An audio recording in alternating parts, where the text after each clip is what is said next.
मैं पापा के साथ बेंच पर बैठी थी। पापा ने मुझे कहा, देखो किरण, मैं तुमसे जो पूछूंगा तुमने मुझे सच सच बताना है, झूठ नहीं बोलना है। अगर झूठ बोलोगी तो मेरी तुम्हारी गट्टी हो जाएगी। इसलिए मैं जो भी तुम्हें पूछूं तुमने सच सच मुझे बताना है। मैंने कहा, जी पापा पूछिए। मेरे वहमो गुमान में भी नहीं था कि पापा कौन सी बात मुझसे करना चाहते हैं। बहरहाल पापा ने मुझसे कहा कि किरण, एक बात बताओ, कल रात को तुम हमारे कमरे में क्यों झांक रही थी? मैंने कहा, नहीं पापा, ऐसा तो नहीं है। हाँ, ऐसा है कि मैं रात में पेशाब करने के लिए उठी थी और डेवड़ी में जाकर मैं जो डेवड़ी का वॉशरूम है वहां पे पेशाब करके मैं वापस आ रही थी। तो उस वक्त मुझे ऐसा महसूस हुआ कि आप लोग जाग रहे हैं। तो बस मैं वहां से गुजरी थी, लेकिन मैं आपके कमरे में जो है वो तो नहीं झांक रही थी, और ना मुझे आपके कमरे में झांकने की जरूरत है, और ना मुझे जो है इसमें कोई दिलचस्पी है। तो मेरे जो पापा थे वो जरे लब मुस्कुराए और कहने लगे कि देखो किरण, मैंने तुम्हें, जब तुम रोशनदान से चीखने के बाद एकदम नीचे हुई तो मैंने तुम्हें देख लिया था। इसलिए बेहतर यही है कि तुम मुझे बताओ कि यह क्या चक्कर है, क्योंकि मेरी चोरी पकड़ी जा चुकी थी और मैं नहीं चाहती थी कि पापा मुझ पर गुस्सा करें। लिहाजा मैंने पापा को सारी बातें जो है वो बड़ी डिटेल से बता दी। उस किताब के बारे में भी बता दिया और यह भी बता दिया कि अब क्योंकि हम लोग जो है वो हम उम्र हैं, लड़कियां हैं, 5 दोस्त हैं, तो बहुत सी चीजें ऐसी हैं कि जिनका अभी हमें इल्म नहीं है। तो हम लोग जो है बस सिर्फ ये है कि हम लोग इस चीज को देखना चाह रहे हैं कि यह क्या है और किस तरीके से है। मैं जब वहां से गुजर कर रेडी से जो है जा रही थी तो मैंने पहली बार आपकी और मामा की बातें करने की आवाज सुनी, और आप जो है वो कह रहे थे कि घोड़ी बनो।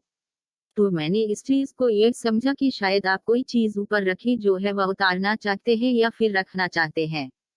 तो इसलिए आपने मामा को घोड़ी बनने के लिए कहा है कि आप उसके ऊपर खड़े हो कि वह चीज जो है वह आसानी के साथ रख सको या फिर उतार सको। मेरी बात सुनकर पापा जो है वो एक कहका मारकर हंस पड़े। उनका कहका जो है वो ज्यादा बुलंद नहीं था, लेकिन था कहका ही। उन्होंने कहा कि देखो किरण, तुम्हारी उम्र में आकर के हर लड़की का या फिर हर लड़के का यही हाल होता है, क्योंकि उसे बहुत सारी बातों का इल्म नहीं होता है तो वो इसी किस्म की बातें सोचने लगता है। लेकिन बहरहाल अब तुम्हारी सोच जो है वो कंप्लीट हो जाएगी और तुम्हें ऐसा नॉलेज मिलेगा कि जो कि तुम्हें कहीं का कहीं ले जाएगा। मैं तुम्हें बताऊंगा, आज से मैं तुम्हारा इस मामले में उस्ताद हूँ। लेकिन तुम्हें मेरे साथ एक वादा करना होगा, और वादा तुम्हें यह करना होगा कि तुम शुरू शुरू में जब मैं तुम्हें यह बातें बताने लगूंगा तो तुम यह बातें अपनी सहेलियों से डिस्कस नहीं करोगी। तुम वहां पर जाकर के अपनी सहेलियों पर अपनी काबिलियत का रोब जमाओगी। और जब तुम्हारी सहेलियां तुम्हें ज्यादा इस बात पे फिक्र करेंगी और तुम्हें कहेंगी कि तुम यह बातें कहाँ से सीख रहे हो या तुम्हें यह बातें कौन बता रहा है, तो फिर तुम क्या करोगी कि एक एक सहेली को आधा आधा यह बातें बताओगी कि यह बातें तुम्हें मैं सिखा रहा हूँ। जब तुम्हारी सहेलियां इन बातों को समझने और मानने लग जाएंगी और उन्हें यह पता चल जाएगा कि मैं तुम्हारा पापा तुम्हारी इसमें हेल्प कर रहा हूँ, जिस काम के लिए, जिस मिशन के लिए तुम लोग निकली हुई हो, उसमें तुम्हारा हेल्पर जो है वो तुम्हारा पापा है। तो इस बात को जब वो तुम्हारी सहेलियां सुनेंगी तो फिर देखते हैं कि जो भी उनका रद्दे अमल होगा उसके मुताबिक से मैं तुम्हें जो है वो आइंदा की बात बताऊंगा। मैंने पापा से कहा, ठीक है, मैं जो है वो ऐसे ही करूंगी। आज से आप मेरे उस्ताद हैं और मैं आपकी शागिर्द हूँ। आप जैसा बोलेंगे मैं आपकी बात मानूंगी और जैसा आप कहेंगे मैं वैसा ही कहूंगी करूंगी। तो पापा ने मुझे यह बताया कि देखो देखो किरण, ये बातें जो है ये ऐसी बातें होती हैं कि हर एक के साथ शेयर नहीं की जा सकती। अगर तुम अपनी माँ को भी घर में यह बात बताओगी ना तो यकीन करो कि तुम्हारी माँ इस बात पे गुस्सा करेगी। ना सिर्फ गुस्सा करेगी, तुमसे भी झगड़ा करेगी और मुझसे भी झगड़ा करेगी। इसलिए इस बात का एक ही हाल है कि तुम मेरी बात माँ को नहीं बताओगी और मैं तुम्हारी कोई बात जो है वो नहीं बताऊंगा। मैं बिल्कुल ये तुम्हारी माँ को पता नहीं चलने दूंगा कि तुम छुप छुप कर रोशन से हमें देखते हो, और तुमने भी जो है वो इस बात पे पक्के रहना है कि तुमने भी कोई ऐसी हरकत नहीं करनी की जिससे मुझे शर्मिंदगी हो। मैं तुम्हारा उस्ताद और तुम मेरी शागिर्द हो। हम बाप बस सिर्फ उस वक्त हुआ करेंगे कि जब हम तुम्हारी माँ के सामने हुआ करेंगे और जब हम इस टॉपिक पर बात नहीं किया करेंगे। लेकिन जब हम इस टॉपिक पर बात किया करेंगे या इस टॉपिक के बारे में कोई चीज मैं तुम्हें बताया करूंगा तो उस वक्त हम दोनों उस्ताद और शागिर्द हुआ करेंगे और उस्ताद और शागिर्द का रिश्ता हमारे दरमियान होगा। उस्ताद का कहना शागिर्द को मानना होगा और जो भी बात उस्ताद अपने शागिर्द को सुनना सिखाएगा वही बात वही चीज जो है वो शागिर्द जाकर के अपनी सहेलियों को आगे बताएगा। लेकिन उस्ताद का नाम लिए बगैर मैं पापा के साथ थोड़ी देर तक मजीद उसी पार्क में बैठी रही और फिर मैं घर आ गई। अभी तक अम्मी नहीं आई थी और माँ के आने से पहले पहले हम लोग घर आ गए थे। लेकिन मुझे इतना पता था कि माँ ने भी जल्द ही आ जाना है। अभी हमें आए हुए तकरीबन 10 या 15 मिनट ही हुए थे कि माँ भी घर वापस आ गई। माँ के घर वापस आ जाने के बाद हम दोनों वाकई में वही कर रहे थे कि हम दोनों बाप बेटी का ही जो है फर्ज निभा रहे थे और हम दोनों एक दूसरे के सामने जो है वो बाप बेटी ही बने हुए थे और माँ के आने से समझो कि हमारी फैमिली कंप्लीट हो गई थी। अब इसी तरीके से दूसरा दिन आया तो माँ को एक दफा फिर खाला की तरफ जाना पड़ा क्योंकि खाला की तबीयत जो थी वो संभलने में नहीं आ रही थी और उन्हें हॉस्पिटल में दाखिल करवाने का कहा जा रहा था कि इनको हॉस्पिटल में दाखिल कर दिया जाए। लिहाजा माँ फिर चली गई। उस रोज भी दोपहर को पापा घर वापस आ गई और इस बार वो खास दफ्तर से छुट्टी लेकर के आए थे। मैंने उनसे पूछा कि आपने आज दफ्तर से जल्दी छुट्टी कैसे कर ली। तो माँ भी जो है वो आज खाला की तरफ दोबारा चली गई है। तो कहने लगी कि भाई तुम्हारे लिए छुट्टी ली है भाई, खास तौर पर तुम्हारे लिए, इसलिए कि तुम्हें आज मैं बताऊंगा घोड़ी क्या होती है, घोड़ी का सवार क्या होता है, बादशाह क्या होता है और बादशाह की घोड़ी क्या होती है। ये बातें वो मुझसे करने लगे और फिर उन्होंने मुझे कहा कि ऐसा करते हैं, तुम्हारी माँ तो उसको आने में टाइम लगेगा क्योंकि मेरी उससे फोन पर बात हुई थी। तो तुम्हारी खाला की तबीयत ज्यादा खराब है और वो हॉस्पिटल में उसको एडमिट करने के लिए उनके साथ जाएगी। तो तुम्हारी माँ तो देर से आएगी लेकिन मैं उस वक्त तक तुम्हें जो है वो इन बातों के बारे में बताता हूँ। यह कहकर वो मुझे एक अलग कमरे में ले आई और वहां पर उन्होंने मुझे बैठने के लिए कहा।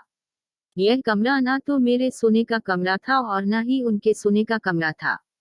यह हमारे घर में एक तीसरा कमरा था जो कि बहुत कम इस्तेमाल में आता था। अब यहाँ पर आकर के उन्होंने मुझे बातें बतानी शुरू की और फिर बातें बताने के साथ साथ उन्होंने मुझे अमली तौर पर भी सारी बातें करने के लिए कहा। मुझे थोड़ी शर्मा रही थी, मैं शर्मा रही थी, लेकिन उन्होंने कहा कि देखो कोई भी इल्म सीखने के लिए शर्माना जरूरी नहीं है। अगर आप कोई भी इल्म हासिल करना चाहते हो तो आपको अपने उस्ताद की बात माननी चाहिए, इसलिए आप शर्माना बंद करो और वो काम करो जो मैं आपको कह रहा हूँ। लिहाजा मैं अपने बाबा को उस्ताद मान चुकी थी तो इसलिए उनकी बात पर अमल करना भी मेरा फर्ज बनता था। लिहाजा मैं थोड़ी ही देर में बाबा के सामने पूरी तौर पे इंटरनेशनल हालत में थी और फिर बाबा ने मुझे वो चीजें वो करतब दिखाई कि मैं हैरान रह गई।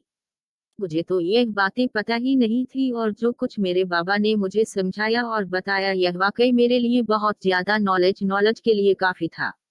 अगले दिन मैं स्कूल गई तो मैंने यही नॉलेज की जो रूप है यह अपनी सहेलियों पर जमानानी शुरू कर दी और फिर मैंने उनको भी बहुत सी ऐसी नई बातों से रोशनास कराया। मैंने बाबा से सीखा था और बाबा के सीखे हुए को मैंने आगे अपनी सहेलियों को बता दिया।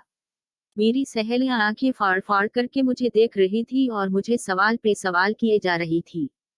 अच्छा ऐसे भी होता है, ऐसे भी होता है, यह भी होता है, वो भी होता है। तो मैं उनके सवालों के जवाब दे रही थी। मैं वाकई अपने आप को उनका उस्ताद जो है वो मान रही थी और मुझे ऐसा लग रहा था कि मैंने इनको जो नॉलेज दी है इस नाते से अब इनकी मैं उस्ताद हूँ। अब ये सिलसिला तकरीबन हर रोज चलने लगा। माँ किसी ना किसी जरिए से घर से बाहर रहने लगी, यानी वो खाला को देखने चली जाती, खाला के बच्चों की देखभाल के लिए चली जाती। तो हमें पूरा मौका मिल जाता एक दूसरे से सीखने और सिखाने का। मेरे बाबा जो है वो बड़े अच्छे उस्ताद थे और मुझे बड़ी अच्छी तरीके से तरबियत दे रहे थे और मुझे ऐसी ट्रेनिंग दे रहे थे।